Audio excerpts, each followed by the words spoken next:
Hello, very good morning to all of you guys. कैसे हो आप लोग? चलो, मैं भी बढ़िया हूँ। आ जाओ हमारा पेज नंबर 316 पे। आपको एग्जाम्पल दिया, आपको होमवर्क दिया था मैंने, 2 एग्जाम्पल्स करके आए हो आप? सच सच बोलना बोला आपको, आपके अटेम्प्ट की कसम। बिल्कुल, एग्जाम की कसम है। करा करो रे, करा करो। क्या था दोनों एग्जाम्पल के अंदर? अगर किसी ने पढ़ा होगा तो उसको समझेगा कि अपन ने जो पढ़ा था, क्या पढ़ा था सर हम लोगों ने पढ़ा था कि 180 डेज के अंदर वो जो इनवॉइस इशू हो जाना चाहिए, वो था ना टाइम पीरियड। वो उसका उसके उससे रिलेटेड एग्जाम्पल था, और एक डेबिट नोट से रिलेटेड वाला ये सेकंड एग्जाम्पल है 13 नंबर का। अगर आप पढ़ोगे घर पे जाके तो आपको समझ में आ जाएगा, और पढ़ा होगा तो वेल एंड गुड, मतलब आपको समझ में आ ही गया होगा। चलो, अब हम बढ़ते हैं नेक्स्ट पॉइंट की तरफ। बहुत इंपॉर्टेंट टॉपिक है बच्चों, समझने की कोशिश करना। 1-2 मिनट। ये टॉपिक पढ़ाने से पहले मैं आपको 2 मिनट के लिए एक इंपॉर्टेंट टॉपिक पढ़ाना चाहता। पेमेंट ऑफ टैक्स से रिलेटेड है। हमारा नेक्स्ट टॉपिक रहेगा payment of tax, but still अभी एक बार हम देख लेते हैं ये क्या बोल रहे हैं। अकाउंट्स आता है अपने को, अकाउंट्स।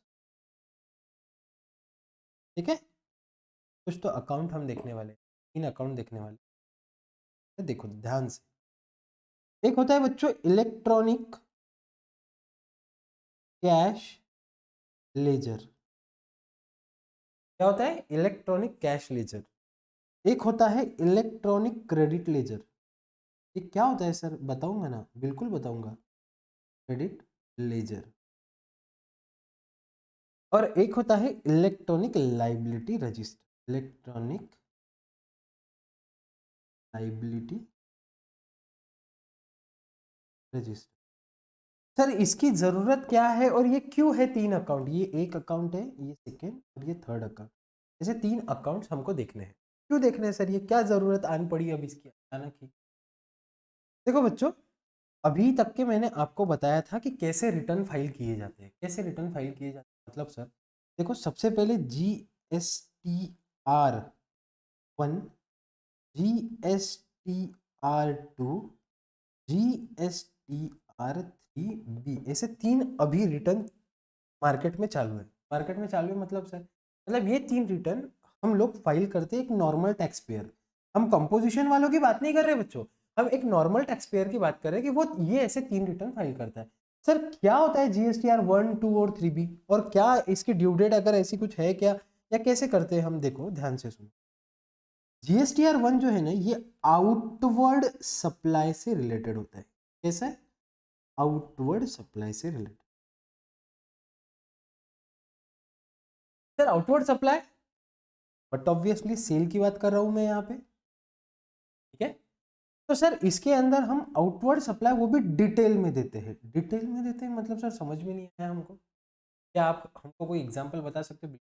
मैं अभी आपको कि कैसे होता है GSTR 2, हम पोर्टल से जाके चेक करेंगे। आ जाओ बेट।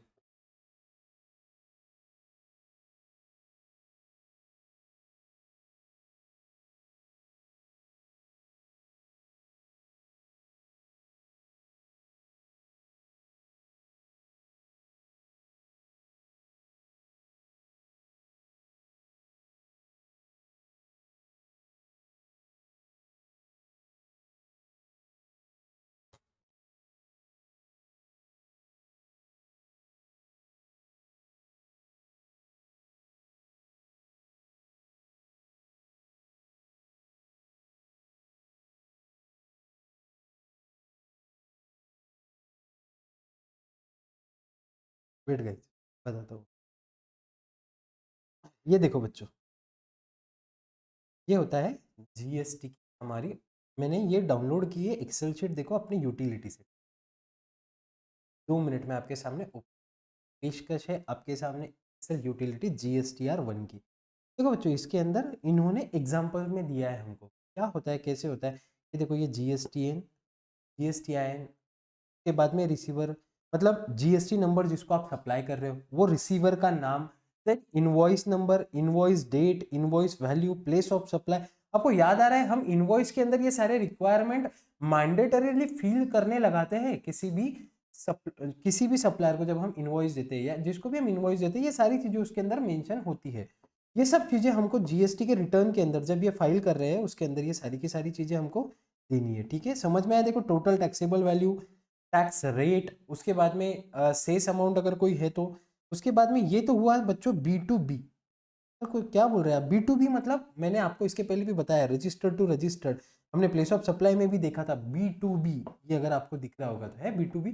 एक है B2BA, B2BA, B2CL, B2CLA, B2CS, ये क्या है सर? ये इतने सारे B2CL, B2CS है। अब अभी सिर्फ इतना ध्यान में रखो कि हम जो सप्लाई करते हैं, सप्लाई क्या कर रहे हैं बच्चों? सप्लाई करते हैं, उसका फॉर्म जो है वो है GSTR1। कौन सा है बच्चों? GSTR1। आपने अभी देखा ये GSTR1 की यूटिलिटी है। चलो आ जाओ,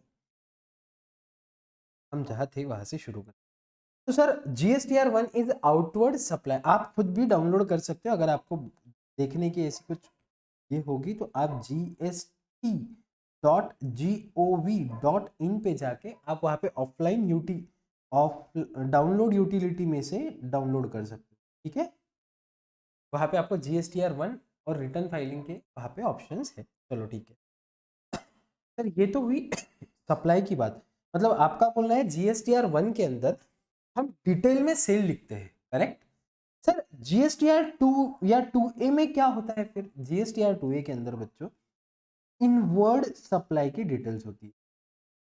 सर ये भी रिटर्न हमको फाइल करना होता है कि अभी तो नहीं करना है, फिलहाल उन्होंने वो यूटिलिटी लाई नहीं है GSTR2 फाइल करने की, बट एक्चुअली देखा जाए तो GSTR2 यस हमको फाइल करना होता है। मतलब सर समझ में ही नहीं आ रहा किसको फाइल करना है, क्या करना है। देखो सिंपल चीज है, मिस्टर ए सप्लायर है किसी गुड्स का या सर्विसेज का, ठीक है? अब मिस्टर ए की रिस्पॉन्सिबिलिटी क्या बनती है? उसने जिसको सप्लाई किया होगा, ए, इसने पी क्यू किया, क्यू किया, आर को किया, इन सबको सप्लाई किया।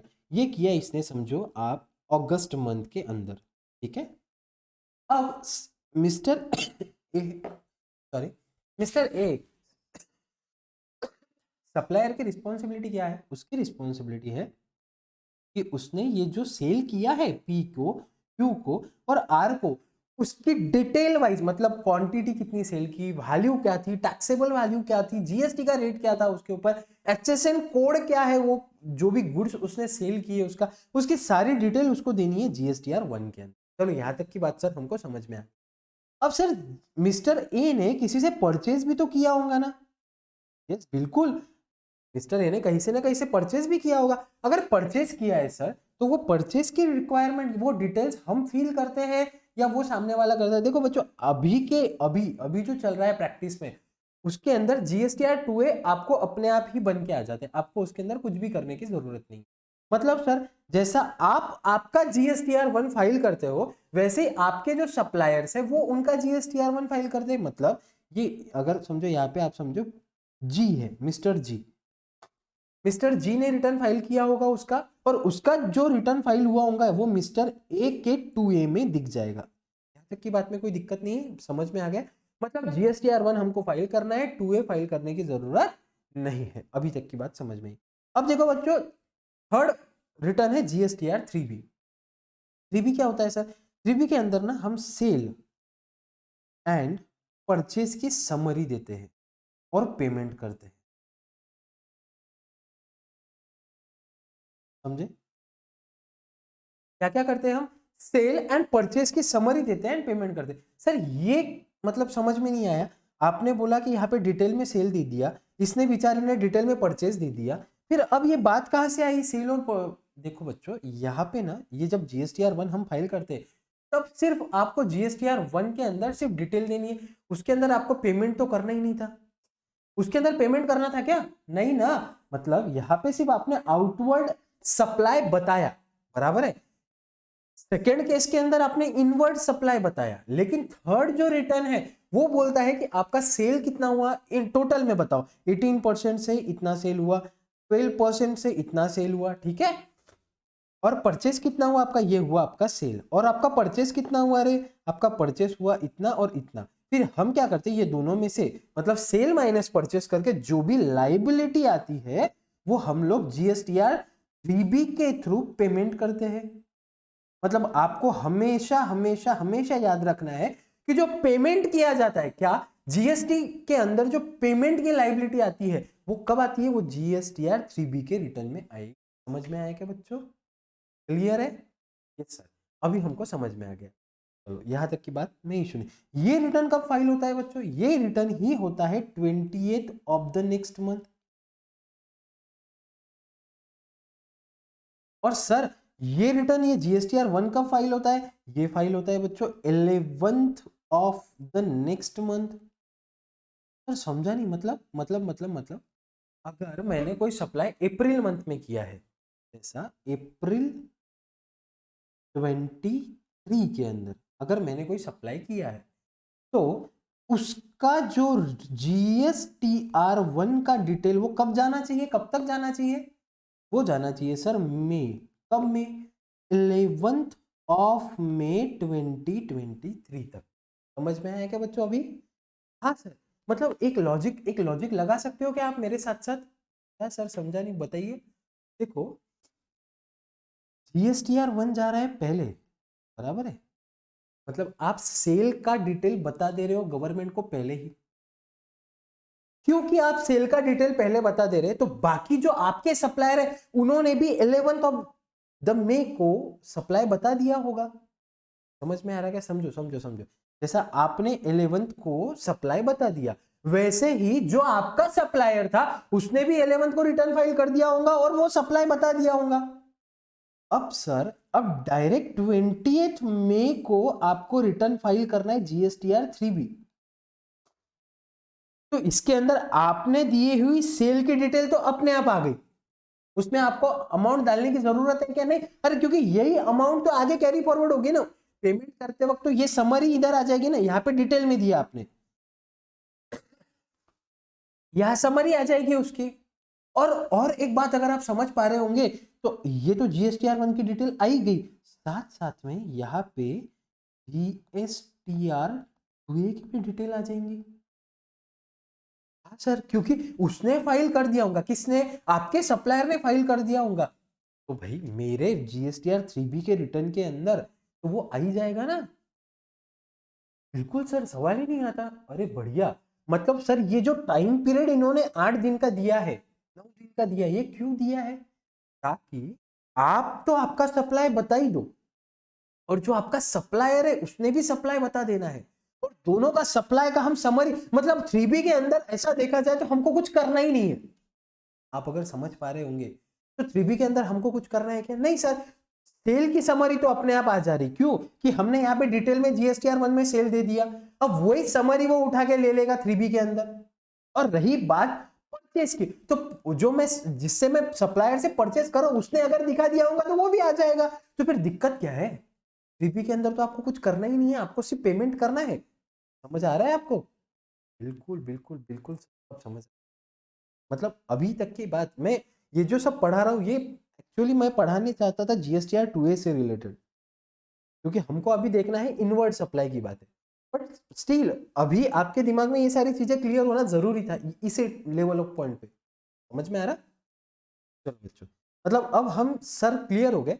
सबसे पहले GSTR 1 फाइल होगा, जैसे ही मैं फाइल करूंगा कोई मेरा सप्लायर भी फाइल करेगा, और सप्लायर फाइल करेगा ना, तो बच्चों एक्चुअली गवर्नमेंट ने अभी तक के उसके अंदर यूटिलिटी लाई नहीं है, लेकिन इनका ऐसा है प्रोविजन, कैसी है बता रहा हूं मैं आपको।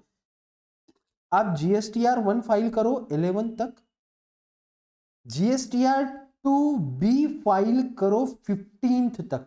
ये क्या है सर अब नया मांजरा? जैसा कि आपके सप्लायर ने 11th को बता दिया, तो फिर आपको और 4 डेज दिए हैं कि आप उसको कंफर्म कर लो कि भाई यस ये सप्लाई मेरा वो, मतलब ये जो सप्लायर ने सेल दिखाया है और ये मेरा परचेस एक्चुअल में मेरा ही परचेस है।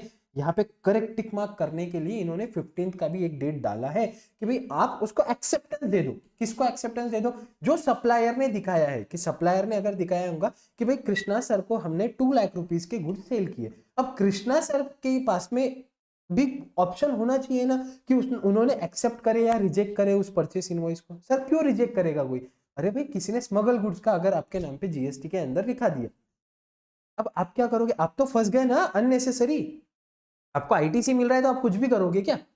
ऐसी तो बात नहीं है ना, बिल्कुल। तो फिर इस केस के अंदर आपको भी ऑप्शन दिया है कि आप उसको एक्सेप्ट करो या रिजेक्ट करो, जो आपके आईटीसी में, जो आपके 2A में आया हुआ है। समझ में आया? और 3B के अंदर जीएसटीआर 3B तो आपकी है ही, कब है? 28 को। उसमें तो आपकी समरी आ ही रही है, पेमेंट करना ही है। ओके गाइज, तो चलो अब कहाँ थे? चलो, हम थे हमारे electronic cash laser, electronic credit ledger और इलेक्ट्रॉनिक। तो सर ये 3 लेजर किस पर्पज के लिए बनाए गए हैं और इसका क्या रिलीवेंस है? मतलब जीएसटी के अंदर हम जब देख रहे हैं, बात कर रहे हैं, तो इसका रिलीवेंस ऐसा है बच्चों। Electronic credit laser, electronic credit laser एक होता है इलेक्ट्रॉनिक कैश लेजर। अगर आपको याद आ रहा होगा तो हमने ये बात बोली थी कि जब भी कभी आरसीएम, रिवर्स चार्ज मैकेनिज्म में आप सप्लाई करोगे, तब आपको मैंडेटरीली मैंडेटरीली कैश ही पे करना पड़ेगा उस सप्लाई के लिए। मतलब सर समझा नहीं, आपने बोला था, हमको याद भी नहीं आ रहा ये तो। देखो बच्चों, हमने पढ़ा था ये रिवर्स चार्ज मैकेनिज्म के अंदर क्या होता है। रिवर्स चार्ज मैकेनिज्म सर, अगर आप किसी को सप्लाई करते हो तो under reverse charge supplier supplier supplier tax पे नहीं करता। कौन करता है सर फिर टैक्स पे? रेसिपिएंट टैक्स पे करता है। कौन करता है बच्चों? रेसिपिएंट टैक्स पे करता है। उसका कोई एग्जांपल है क्या हमारे पास? Yes, goods travel agency. Lawyer को कोई सर्विस हम प्रोवाइड करते हैं तो कौन प्रोवाइड करता है? कोई बिजनेस एंटरप्राइज है जिसका टर्नओवर लास्ट ईयर में 20 लाख के ऊपर या 40 लाख के ऊपर, तो वो मतलब कौन? Recipient will pay the tax on behalf of the supplier. इन यहाँ पे भी क्या होता है, गुड्स ट्रैवल एजेंसी टैक्स पे नहीं करती। कौन टैक्स पे करता है? जो सर्विसेज लेते हैं। कौन लेते हैं? जो स्पेसिफाइड नोटिफाइड पर्सन हमने बोले थे, वो नोटिफाइड पर्सन को ही टैक्स पे करना पड़ता है अंडर रिवर्स चार्ज मैकेनिज्म। तो सर बात ऐसी है कि अगर कोई भी सप्लायर ने मुझको गुड्स या सर्विसेज दी होंगी, कौन सी? जो आरसीएम में आती है, तो मैं रेसिपिएंट हूं, मेरी रिस्पॉन्सिबिलिटी बनती है कि उसके ऊपर का जीएसटी मैंने पे करना चाहिए, सप्लायर नहीं करेगा, ऐसा गवर्नमेंट ने बोल के रखा है। अब रेसिपिएंट अगर पे करेगा तो इन्होंने स्पेसिफिकली बोला है कि रेसिपिएंट ने पेमेंट करना है तो कैश में ही करना है। आप ये नहीं बोल सकते कि मैं मेरे आईटीसी सेट ऑफ कर लेता हूं सर। आहा, मतलब आईटीसी सेट ऑफ कर लेता। अरे बाबा, हम क्या करते हैं नॉर्मली, क्या करते हैं बताओ बच्चों? हम नॉर्मली हमारी आउटपुट टैक्स लाइबिलिटी निकालते, output tax liability minus input tax liability कर लेते, एंड बैलेंस जो भी बचता है या हम कैश में पे कर देते हैं, बराबर है। बट इनका बोलना ये आ रहा था कि ये आउटपुट टैक्स लाइबिलिटी तो ठीक है, बट आपके ऊपर जब आरसीएम के अंदर आउटपुट टैक्स लाइबिलिटी भरने की रिस्पॉन्सिबिलिटी आती है, मतलब सर, जब भी कभी आपको आरसीएम में टैक्स पे करना है, तब आपको कैश में ही पे करना है, भले ही आपके पास इनपुट इनपुट टैक्स मतलब आईटीसी एक्सेस में पड़ा हो। ऐसा समझो कि आपको एक एग्जांपल लेके बता, देखो, इनपुट में एस जी एस टी पड़ा था मेरा 10,000, ठीक है। आउटपुट लाइबिलिटी थी मेरी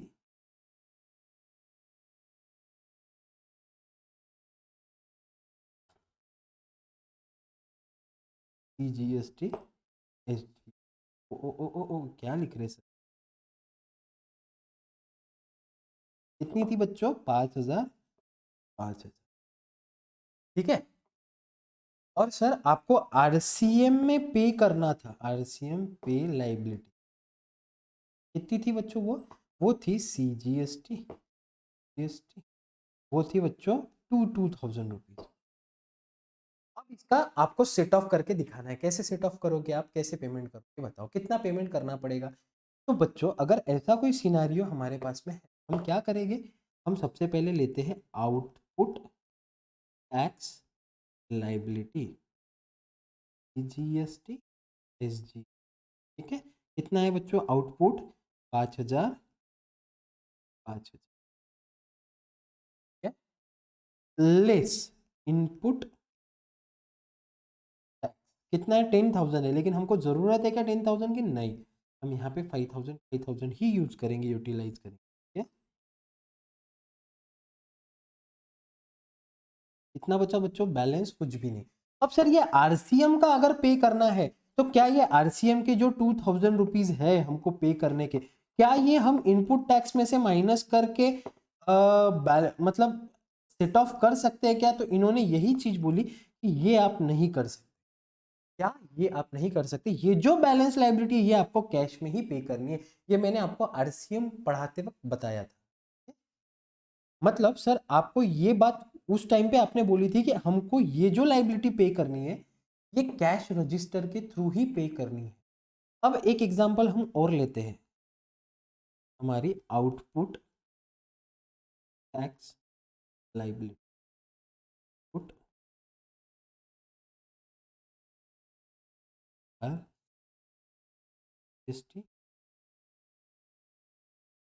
एग्जाम्पल है, आउटपुट के अंदर हमारा था 10,000 रुपीज, 10,000, 8,000, 2,000, 2,000। बताओ क्या करना चाहिए, जल्दी से आंसर निकालो इसका। चलो मैं नहीं बताने वाला, हम कैसे कितना क्या पे करेंगे और क्या करेंगे। सर सिंपल है, ये 10,000 रुपीज जो आउटपुट टैक्स लाइबिलिटी है उसमें से इनपुट्स माइनस कर देंगे तो ये कितना बचता है सर 2,000, और ये कितना बचता है सर 2,000, ये 2,000 और ये 2,000, ये हम टोटल कितना हो रहा है सर 4,000, 4,000 ये हम लोग सर कैश लाइबिलिटी के थ्रू पे करेंगे, कैश रजिस्टर के थ्रू पे करेंगे, बराबर है, कैश रजिस्टर के थ्रू पे करेंगे। समझ में आया क्या सर? यस। चलो आ जाओ, अब आ जाओ। तो हमने बोला था देखो बच्चों तीन टाइप के रजिस्टर होते हैं, कितने? तीन टाइप के। एक होता है इलेक्ट्रॉनिक कैश लेजर, एक होता है इलेक्ट्रॉनिक क्रेडिट लेजर, और एक होता है इलेक्ट्रॉनिक लाइबिलिटी रजिस्टर। क्या होता है? एक electronic liability register. Electronic cash laser के अंदर हम क्या करते हैं बच्चों, देखो सिंपल चीज है, अगर हम कोई बैंक से पेमेंट करते हैं तो हम यहाँ पे आ जाएंगे बाय बैंक, जो भी बैंक से हम पेमेंट करते हैं ये यहाँ पे आ जाएगा। उसके बाद में इसका जो बैलेंस बचता है इलेक्ट्रॉनिक कैश लेजर का, ये हम ट्रांसफर करते हैं इलेक्ट्रॉनिक लाइबिलिटी रजिस्टर। ऐसा क्यों करते हैं सर, बताता हूं मैं आपको अभी। देखो सिंपल चीज है, ये इलेक्ट्रॉनिक लाइबिलिटी रजिस्टर है, ठीक है। आपके टूए के अंदर देखो आपको आउटपुट टैक्स लाइबिलिटी, यहां पे हम लिख ले पहले आउटपुट टैक्स लाइबिलिटी, मतलब ये आपके सेल पे की जितना भी जीएसटी है ये यहाँ पे था, ये आपको भरना था। अब ये भरने के लिए आपके पास में दो ऑप्शन है, कैसे कैसे भरोगे बच्चों बताओ। एक तो सर हमारे पास में इनपुट कुछ पड़ा होगा और बचे हुआ हम कैश में पे करेंगे, सिंपल चीज है ना, कुछ नई चीज है क्या इसके अंदर? कुछ कुछ भी नया है क्या? नहीं। दो चीजें हो सकती है, एक तो आपको यहाँ पे भरना है तो वो दो ऑप्शन से भर पाओगे, एक तो इनपुट में कुछ तो भी होगा आपके, मतलब परचेसेस होंगे, और दूसरा है आपका कैश, आप कैश के थ्रू पेमेंट कर सकते हो। चलो ठीक है, ये मतलब कैश, मतलब यहाँ पे कैश नहीं लिखी जाती, यहाँ पे हम लिखते हैं इलेक्ट्रॉनिक कैश लेजर। और सर फिर इसको भी नाम बदल दो, इसका नाम क्या रखिए, इसका नाम रखते हैं हम इलेक्ट्रॉनिक क्रेडिट। इसको हम अगर नाम दें तो इसको इनपुट बोल दें और इसको अपने समझने के लिए हम कैश बोल दें, समझा? मतलब ये हमारा आउटपुट पे करने के लिए हम इनपुट यूज करते हैं और कैश। समझ में आया क्या? और सर समझ में आ गया, कुछ भी नहीं है इसके अंदर। अब सर इसके अंदर क्रेडिट लेजर के अंदर क्या होगा फिर हमारा, जब जैसा आपने बता दिया, अब ये क्रेडिट लेजर ये यहां से आएगा यहाँ पे, मतलब यहाँ आया सर इलेक्ट्रॉनिक लाइबिलिटी रजिस्टर, तो यहाँ पे क्या आया होगा, परचेसेस आए होंगे। सिंपल चीज है ना, यहाँ पे सारे आपके परचेसेस आए, ये परचेसेस आपने सेट अप किए लाइबिलिटी रजिस्टर में ट्रांसफर किए, ये लाइबिलिटी रजिस्टर यहाँ से उठ के यहाँ आया और यहाँ सेट अप हो गया। समझ में आया क्या? अब समझ में आ रहा है क्या आपको? और सेम इलेक्ट्रॉनिक लाइबिलिटी रजिस्टर से यहाँ आया, कैश से पेमेंट हुआ।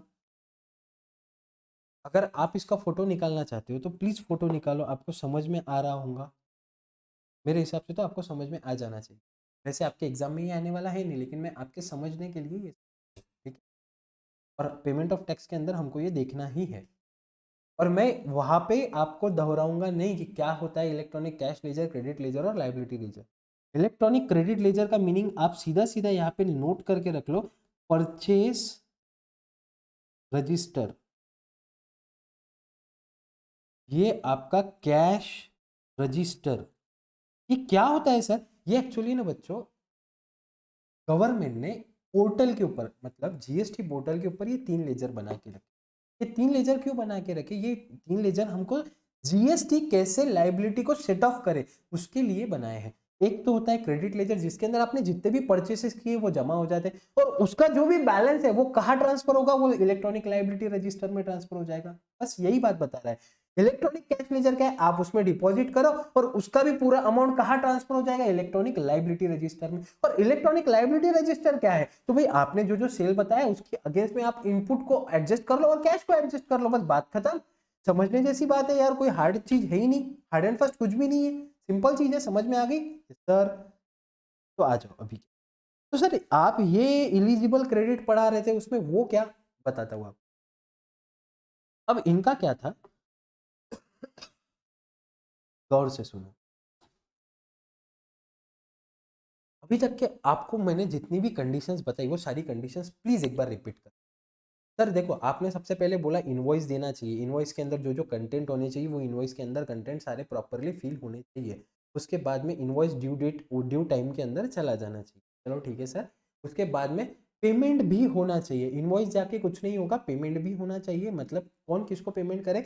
गवर्नमेंट को। मतलब अगर आपको सप्लाई हो चुका है, आपको इनवॉइस मिल गया है, तो उसका पेमेंट जो है, मतलब उसके ऊपर का जो जीएसटी लाइबिलिटी है वो सप्लायर ने गवर्नमेंट को पे करना चाहिए, और उसने उसके जीएसटी के रिटर्न के अंदर फाइल करना चाहिए। ये भी बात समझ में आई। फिर हमको ये बोला गया कि सर आपने भी एक तो हाँ, उसने पेमेंट करना चाहिए और उसने जीएसटी के रिटर्न में बता देना चाहिए। मैक्सिमम कब तक बताए? मैक्सिमम वो 180 डेज के अंदर बता दे। ठीक है? ठीक है सर।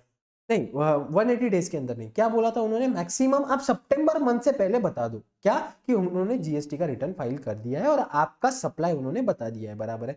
फिर आपको ये बोला कि भाई आपने अगर परचेस किया है किसी से, तो आप उसका पेमेंट 180 डेज के अंदर दो। अगर आप 180 डेज के अंदर पेमेंट दोगे तो हम आपको आईटीसी अलाउ करेंगे। अदरवाइज हमने आपको जो भी आईटीसी अलाउ किया था वो आईटीसी हम आपसे वापिस ले लेंगे। ये बात हमको बताई। ठीक है सर।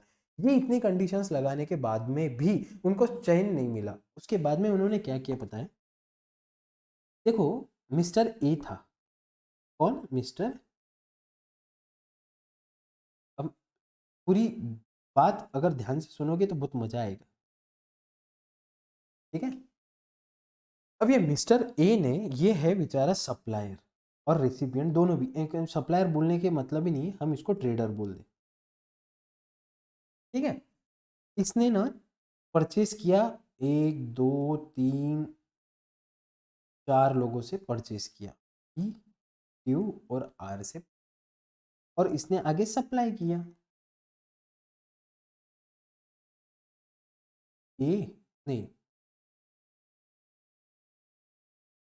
डी ई और एफ, एफ को सप्लाई।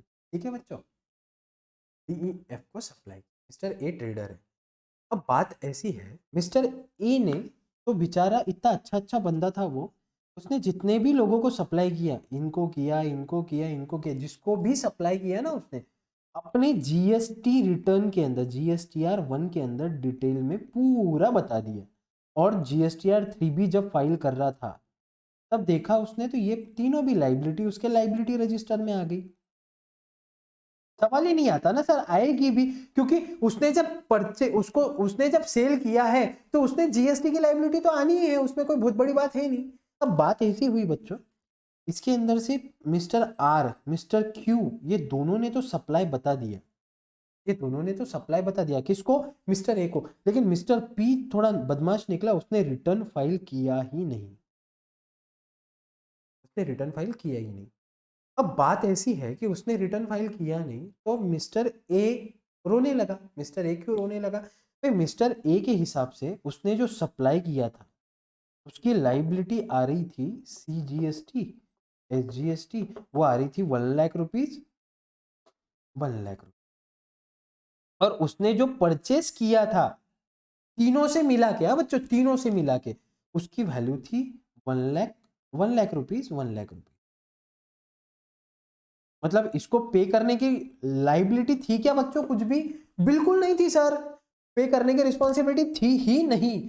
बट क्योंकि मिस्टर पी ने रिटर्न फाइल किया ही नहीं और इससे जो सप्लाई हुआ था उस पे जीएसटी था 50,000 सीजीएसटी और 50,000 एसजीएसटी।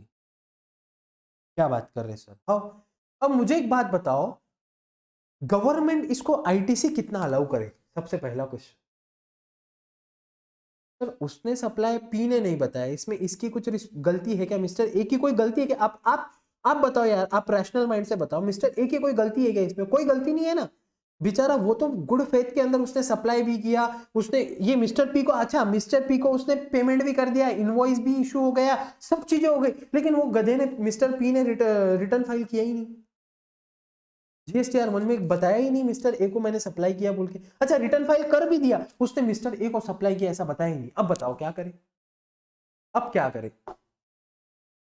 अब गवर्नमेंट बोल रही है ऐसे सिचुएशन में कि देखो मिस्टर ए, मिस्टर पी ने बताया नहीं, मिस्टर ए बोल रहा है सर मेरी क्या गलती है इसके अंदर, मैं तो गुड फेथ के अंदर उसको पेमेंट भी कर दिया, सब चीजें हो गई, उसने रिटर्न फाइल नहीं किया, उसमें मेरी क्या रिस्पॉन्सिबिलिटी है, या उसने मेरा ही सप्लाई बताया नहीं, उसमें मेरी क्या गलती है? सर आप प्लीज मुझे आईटीसी अलाउ करो ना, क्योंकि मेरे को सर एकदम 50,000 रुपीज भरना निकल रहा है, वो नालायक की वजह से, अदरवाइज भरना नहीं पड़ता था मुझे। समझ रहा है आपको मैं क्या बोल रहा हूँ? हाँ यार यही बात तो सही है। फिर ऐसे सिचुएशन में क्या किया जाए? गवर्नमेंट ने इसके अंदर एक सॉल्यूशन निकाला। अब बच्चा ये बात, मेरी बात समझो, ये पॉसिबल एक ही केस में ऐसा होता है क्या? नहीं सर। और सर अगर आप देखो तो बहुत बड़ी बड़ी कंपनीज होती है जिनके बहुत सारे न्यूमरस नंबर ऑफ सप्लायर्स होते हैं और सब लोग जीएसटीआर 1 टाइम पे फाइल करे और एक्चुअल में जितना सप्लाई हुआ वो डिटेल में दे। जरूरी तो नहीं है ना, कोई ना कोई तो छूटेगा ही ना, कोई ना कोई तो छूटने वाला है। फिर ऐसे केस में करे क्या? फिर गवर्नमेंट ने एक सॉल्यूशन दिया। क्या सॉल्यूशन दिया?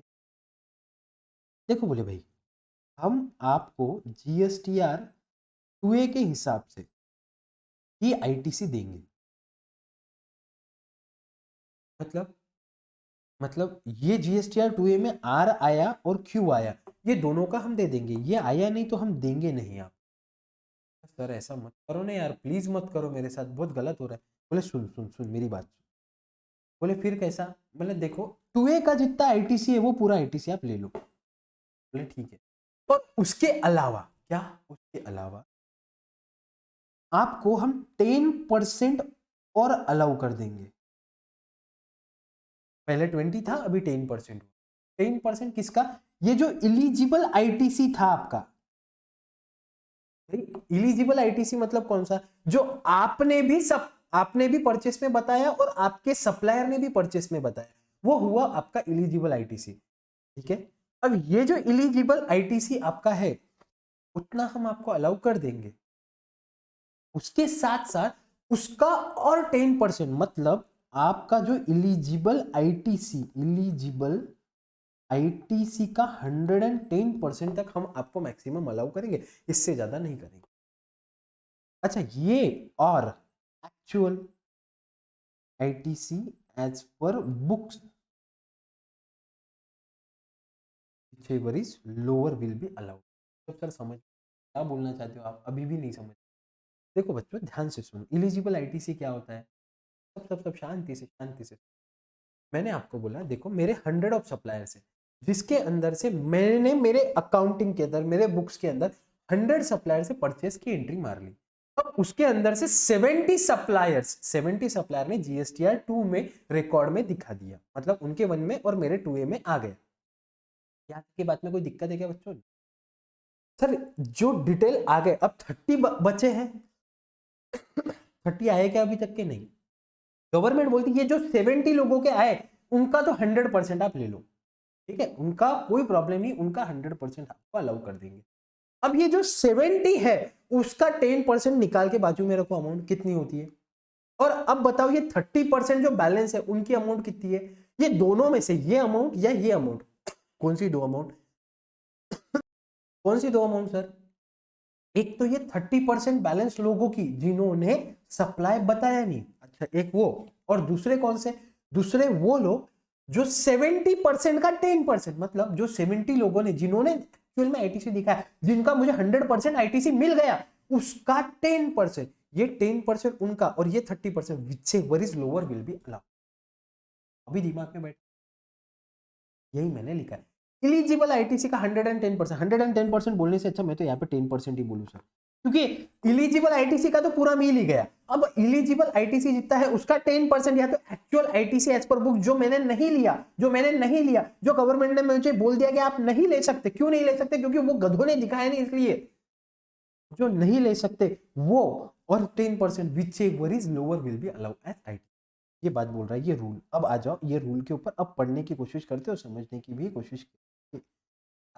इन्होंने पहले 20% था वो इलिजिबल आईटीसी, अभी 10% हो गया, आपको आगे समझ में आ जाएगा हम जब पढ़ेंगे। अभी 20% समझो, चलो ठीक है 2 मिनट के। Rule 36(4) inserted in CGST Rule 2017, input tax credit to be availed by a registered person in respect of invoices or debit note, the details of which have not been uploaded by the supplier. देखो, the details of which have not been uploaded by the supplier in their GSTR1 under section 37(1) should not exceed 20% of eligible ITC in respect of invoices or debit note, the details of which have been uploaded by the supplier। मतलब जो supplier जिन्होंने उनके GSTR1 के अंदर detail नहीं दी और आपके 2A में नहीं आई, उनका भी आपको आईटीसी दिया जाएगा, लेकिन कितना दिया जाएगा? वो जिन्होंने बताया उसका मैक्सिमम 20%। समझा? ये सब बहुत अच्छे से समझ। अरे बच्चों, ये बहुत बच्चों को समझ में नहीं आता है क्या बोलना चाहिए, समझ रहा है ना आपको? बढ़िया है। Effectively, ITC should not exceed 20% of eligible credit reflected in GSTR2। Please इसको स्टार मार्क करो, इसके ऊपर एमसीक्यू आ सकता है, इसके ऊपर क्वेश्चंस आ सकते हैं, बहुत इंपॉर्टेंट कंसेप्ट है। समझ में आया क्या बच्चों? Issues: what are invoices, debit note on which the restriction under Rule 36(4) of the CGST rules shall apply? The restriction of availment of ITC is imposed only in respect of those invoices, debit note, detail which are required to be uploaded, जो upload नहीं की और जो required to be uploaded by the supplier under subsection 1 of section and which have not been uploaded। आपने upload की नहीं और आपने अपलोड करनी चाहिए थी, उसका भी आईटीसी क्या मुझे मिलेगा क्या? मतलब जो लोगों से मैंने परचेस किया, जिन्होंने मेरा आईटीसी बताया ही नहीं, क्या उसका भी आईटीसी मुझे मिलेगा? बिल्कुल मिलेगा, लेकिन पूरा नहीं मिलेगा। तो फिर कितना मिलेगा? तो फिर उतना मिलेगा जितने लोगों ने आपका बताया ना, उसका 10% मिल जाएगा। समझा? Therefore, taxpayer may avail full ITC in respect of IGST paid on import documents issued under RCM। अब क्या बोल रही सर? गया बाउंसर गया। सुनो। Therefore, taxpayer may avail full ITC in respect of IGST paid on import। यहाँ पे exception दिया है। क्या एक्सेप्शन दिया है? अगर आप इंपोर्ट करते हो किसी गुड्स का तो उसका आईटीसी आपको पूरा मिल जाएगा। Okay. Document issue under RCM, म्हणजे रिवर्स चार्ज मैकेनिज्म में। अरे बाबा सिंपल चीज है, आरसीएम के अंदर तो सर मैं ही पे करता हूं उसके बिहाफ पे। क्या? अरे बाबा, सप्लायर के बिहाफ पे मैं ही पे करता हूं और मैं ही उसका आईटीसी लूंगा, तो उसके अंदर भी सर मैं कंडीशन लगाऊं क्या कि नहीं सर उसने बताया नहीं? अरे वो बताएगा ही नहीं ना, तुमको ही बताना है और तुमको ही आईटीसी क्लेम करना है, तो सवाल ही नहीं आता। सर ये जो आप बता रहे हो क्या ये इंपॉर्टेंट है? बहुत इंपॉर्टेंट है, और इसको स्टार मार्क करके रखना, क्योंकि ये एमसीक्यू में आ सकता है कि आपको ऐसी कौन सी कंडीशन है जहां पे 20% आईटीसी का रूल अप्लीकेबल नहीं होता। ऐसी कौन सी सिचुएशन है? एक तो अगर आप किसी से इंपोर्ट करते हो गुड्स, इंपोर्ट करते हो, भले ही वो सप्लायर ना बताए, फिर भी आपको 100% आईटीसी मिलेगा। सेकंड, आरसीएम के अंदर जो आप खुद आरसीएम के अंदर पेमेंट करते हो उसका भी आपको पूरा आईटीसी मिलेगा। एक होता है input service distributor, credit received from input service distributor, ये मैं आपको पढ़ाने वाला हूं आगे, लेकिन इसको भी ध्यान में रखना है आपको।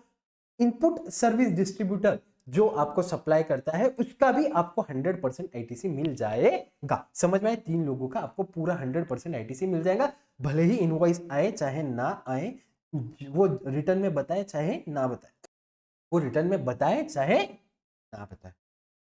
Which are outside the ambit of subsection 1 of section 37, provided that eligibility condition for availment of ITC are met in respect of the same, the restriction of section 36 subsection 4 will be applicable on the invoice or debit note on which it is availed after 9/19.